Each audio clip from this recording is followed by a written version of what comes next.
zvachizoendwa manje mhuri yezimbabwe noda kuti mutungamiri wenyika yezimbabwe pamwechete nesadhak vachizokondemiwa vonzi aiwa vese vari corrupt. Zvinhu zvavanoita hazvisi pamutemo nokuda kwechitiko chiri very tragic chinoitika munyika yezambia apa panoonekwa kuti aiwa pane vakomana vanobatiwa munyika yezambia vane goridhe ravakanga vasmagula vachipinda naro muzambia vobva vabatwa nethe zambian police. Sanapinda mashoko anobuda kubva panapa nokuti ibva wasubscribe like utina on the bell icon.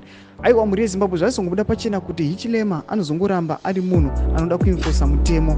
Pane nhoyo inobuda ichinobva panapa ichinzi stupid conferences one after another to talk about the rotational SADC chairmanship, the liberation war, Chamisa, Manize, Demos and Hichilema. Well, your gold, Mnangagwa and his gold smuggling cartel are intensifying their criminal activities. Why don't you talk about that? Panapa tiri kuona kuti aiwa izvo muri kuona mupicture kuti vakomana avo vakanga vapinda negoridhe rakanga rasmaguliwa vachipinda naro muzambia vanobatiwa.